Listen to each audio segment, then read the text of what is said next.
Previously on X-Men. Stay tuned and let's check out this Marvel Legends VHS X-Men Morph.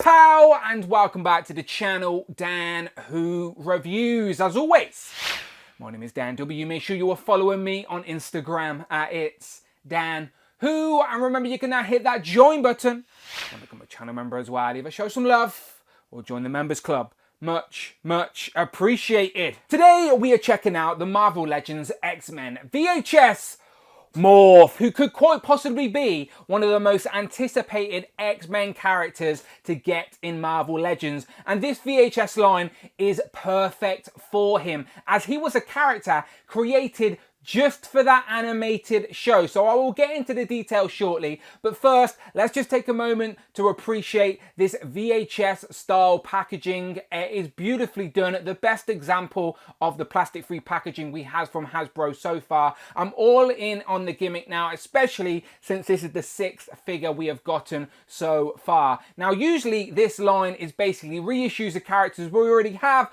with a little bit of cel shading to make them a little bit more accurate to their appearance on that 90s animated X-Men show that we love so much. But this morph has actually some new sculpted parts which has some potential for the future of Marvel Legends. So of course we're a bit more intrigued for this one. So there we have him in the front of the box. As I said, looks beautiful. There we have on the side, we'll see how he lines up with the rest of them in a minute. On the back of the box we get a write-up that reads: the mutant shapeshifter morph returns to haunt the X-Men after being captured and manipulated by Mr. Sinister. And it just so happens that Mr. Sinister is one of the other X-Men VHS box figures we have so far. Let's have a look. So here we have the rest of the VHS X-Men figures that have been released so far. Mr. Sinister, today we've got Morph, Wolverine, Jubilee, Storm, and Jean Grey. The only other one that has been revealed goes up for pre-order in September, and that is of course Mystique, who will add another villain to the lineup, because so far we've got a lot of heroes, but I'm not complaining about it. We love our X-Men. But yes, Mr. Sinister can straight away start manipulating and taking over Morph in your collection, because we do get 2 interchangeable heads to represent exactly that. So without further ado, let me get him back out and let's get this figure open. Here we have Morph out of the packaging with all of his accessories, which are an interchangeable set of hands and then an interchangeable head, so you could display an evil Morph when he's been manipulated by Mr. Sinister. So you know me, I love options. You can have good Morph or bad Morph, and I am happy to report that both head sculpts are really nice in hand as well, so we'll take a closer look at them in a moment. But I do want to say that this is reuse of the right kind, as we are looking at a completely pinless Marvel Legend body here, as these are the Vulcan legs that have been modified slightly to add the leg straps to the top of the thighs, which is a trademark of the X-Men uniform. And my mind's eye of Morph is with the jacket, so I don't mind that they've went for that. And if you move the jacket out of the way, you will see the butterfly joints are in there as well. So yeah, very aesthetically pleasing figure for a character we have been wanting in our collections for a long time, and the VHS line is perfect for that. So before we zoom in, take a closer look, do comparisons, let me first try my best to explain Morph. Morph was an original creation for the X-Men animated series with the intention to kill in the first few episodes to show viewers there really are consequences for the characters. He is loosely based on the Changeling character in the comics, as he is also a shapeshifter, but with a more funny and quirkier persona. They had to rename him Morph due to a conflict with the Changeling character in DC Comics. Morph was supposed to stay dead, but due to popularity amongst kids at the time, TV executives asked for him to be rewritten back into the show. So Morph returned. Let's zoom in and take a closer look at this head sculpt for Morph, because when I first seen the promo images, I wasn't much of a fan. However, I think I was being a little bit unfair, because in hand it looks very nice, and we have to remember that this face sculpt is based off a 2D animation, so there was never really a 3D render of this. They've had to recreate this based off the cartoon, which to be honest can look a little bit different from panel to panel. So I'm not mad about it at all. I actually quite like it in hand, so yeah, not bad at all. So you can see his eyebrows, you can see the hair with the parting of the quiff coming over, and yeah, that is all black. But yeah, nothing to complain about really in hand. It's actually much better than I expected. And again, nice to have options. And those are we can have Evil Morph. So the 90s viewers demanded it and Morph returned to the animated series.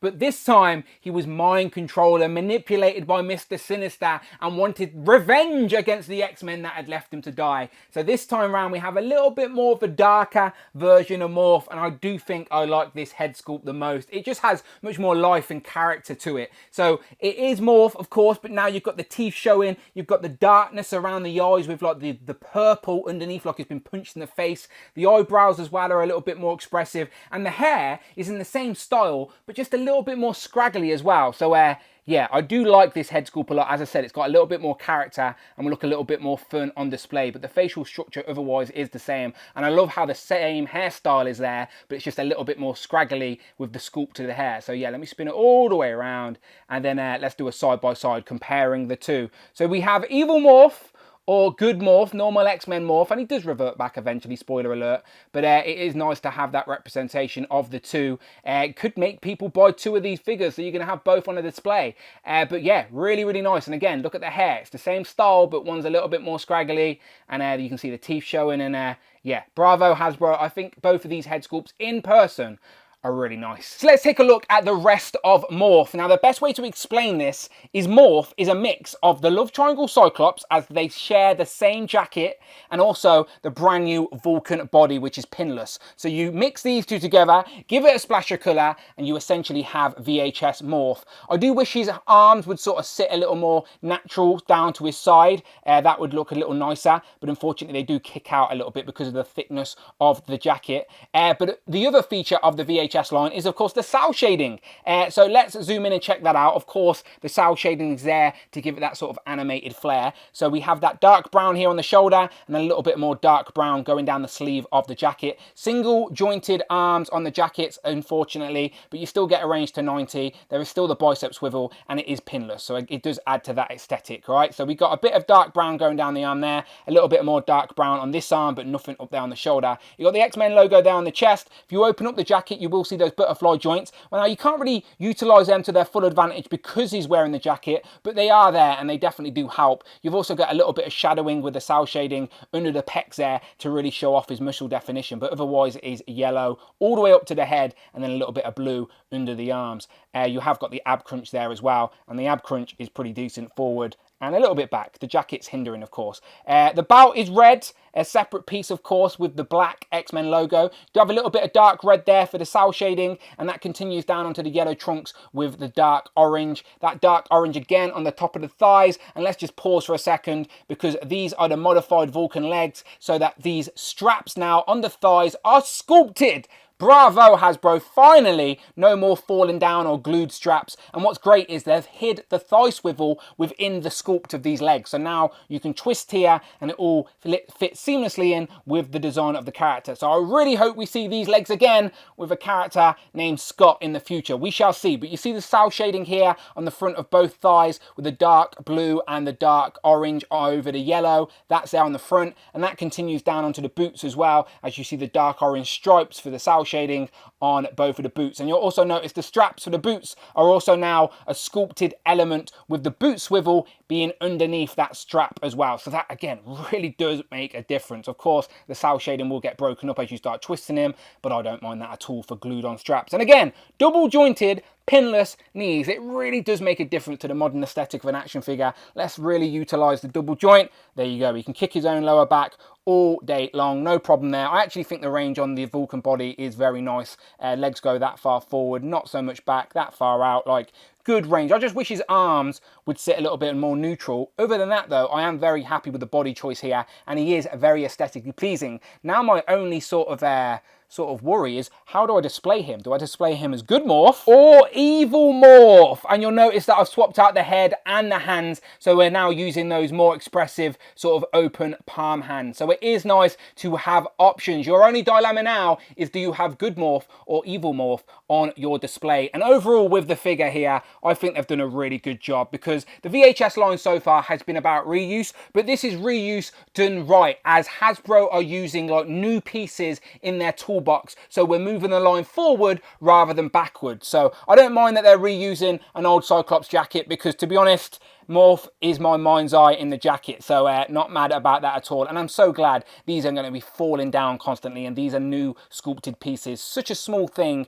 but makes such a difference to the display. So yeah, really happy with Morph. For the collectors with a tape measure fetish, here we go. Morph is about 6.5 inches tall, which is standard for Marvel Legends. And let's bring back in the two figures that I've already showed off. We have Vulcan and we have the Love Triangle Cyclops. So as I said, Hasbro could have easily just given us Morph on this body without the straps and a new head. That's what we probably would have expected. So I am very happy to see Hasbro modifying this new pinless body to its advantage. And Morph is very nice. And as you can see, they all stand at about the same height as well. So that sort of rumour about Vulcan being outscaled and too tall is a load of nonsense. And I know it's not perfect, but I wanted to try Scott Summers' head on this body, and the head's just a little bit out of proportion, to be honest. Staying in the comic realm, here we have Wolverine and Cyclops without the jacket, just to once again show you that these VHS animated style figures will blend into a comic display. It will fall down to personal preference because of the cell shading. However, the cell shading is at a minimal, and sometimes you can hardly tell. At the end of the day, the comic pages had some shadows on as well, and you can just tell yourself it's that, but I think they blend in seamlessly, to be honest. Especially Morph here, you can hardly tell. I do want to point out though, I really do hope that we get Cyclops on this new body with the sculpted pieces, because look at these legs, like these just fall down all the time. Very frustrating, was so unnecessary. We definitely need a Cyclops that is not on the Bucky Cat body, so please let Cyclops be next in this line. And while we've got the two figures on the table, just a quick closer look at those pieces on the thighs, because they've got the same sort of sculpted design, but obviously the ones on Morph are a lot more streamlined with the actual body, where the ones on the old Cyclops are like very bulging, and again, mine are glued, but they did fall down all the time. So I like the ones on Morph as they're a lot more seamless. Same as the boots as well down here, same sort of sculpted elements, but the ones on Cyclops were a bit more bulging out and just fell down all the time, just like on that foot. So these are just a lot nicer and just aesthetically a much better looking action figure. And here we have the Cyclops head on the body, and again, just a little bit out of proportion. So hopefully we get a new Cyclops sometime soon. Now, I may have mentioned earlier there isn't a comic Morph. Well, I'm a filthy liar. Of course there is. Here we have Morph next to Age of Apocalypse Morph. Now remember, Age of Apocalypse is set in an alternative reality. And in that reality, Changeling didn't sacrifice himself for Charles Xavier. So he exists, but they refer to him as Morph. And that is probably because of the success of the animated show in the early to mid 90s. So you have to thank this guy for this guy existing. Sort of. And if you want to see Morph's head on Morph's body, then here you go. This definitely resembles some eras of the comics for sure. And if you want to see the VHS Morph on the old Morph body, then there you go. So again, options are not a bad thing, people. Go crazy. Now, my original plan was to, of course, have Morph on the display with the X-Men as a good guy. But after having this figure in hand for a while, the evil head is just a lot more fun, and the hands are a little bit more expressive, and it just looks really nice. And the only other villain we have in this VHS line just happens to be Mr. Sinister, the guy that took Morph and brainwashed him in the first place. So I may end up displaying Morph with Mr. Sinister in the end, because they just look really nice together. And here we have Morph compared to all the other X-Men we have released in this VHS line so far, with Jubilee, Wolverine, Storm, and Miss Jelly Legs Jean. And I think he fits in very nicely. He may seem a little bit tall, so I may take back everything I said about the Vulcan scale earlier. But again, his evil Morph here, I want to see what he looks like as good guy Morph. That feels better. We have good guy Morph. And I did say he looked a little bit out of scale, but thinking about it, you've got Jubilee, who's a teenager, Wolverine, who's short, and there's two females. So of course Morph, if he's a regular sized bloke, is going to be a little bit taller than them all anyway. Maybe when he's compared to other characters like Beast and Cyclops and Gambit, he won't look as big. And another quick group shot of the X-Men together, because as we add more characters to this lineup, the more it fills my heart with nostalgia. And you know I love that, and I genuinely think that each figure complements the rest as well. So I can't wait to complete the team. If you do prefer to display evil Morph, then he definitely helps build out the ranks of the bad guys. We know Mystique is yet to come, and this is how we're lining up so far. And of course I have to, the two that got left behind. Here we have Morph compared to the Dan Who Blue Beast. Here we have Morph compared to Frogman, White Rabbit and Tigra. And last but never least, here we have Morph compared to Captain Britain and Hal, Fire, Hank. So, final thoughts on this Marvel Legends X-Men VHS Morph. Now, of course, it makes so much sense for this figure to be in this X-Men VHS line, as it is a tribute to that animated X-Men show from the 90s that we love so much. It is the reason that so many of us fell in love with X-Men, and Morph is a character that was created for that very show, who just happened to become beloved because he made people laugh. So I'm very happy to have him immortalized in plastic and debut in Marvel Legends form in this very VHS lineup. I'm not mad about it at all. It makes so much sense. And the line so far has been a lot of reuse. It's a second chance for people to add these characters to their collection. But Morph is the right kind of reuse, as they are using and sort of modifying the latest in Marvel Legends. So we have that pinless tech. And honestly, both head sculpts are so nice in hand as well. I don't know which way I want to display him. Right now he's all evil, but tomorrow I may switch it up. I may have to buy two. I don't know. But as always, you let me know what you think in the comments below. Are you happy with this Morph? Does it make sense for you for him to be in this line? Of course it does. Are you buying one or two? And who do you want next in this VHS line? I know it's an easy question, but it's a good one. Let me know in the comments below. And if you like Marvel Legends, then please, please, please check out the videos tab, find the playlist and hit that subscribe button. Much appreciated. Hit the notification bell. Don't miss out on a video. And please hit that join button. Become a channel member. Either show some love or join the members club. Much appreciated. You can follow me on Instagram. It's Dan Who. And I'm on Twitter as well at Dan Who Reviews. And until then, people, my name is Dan W. And I will, of course, see you on the next one.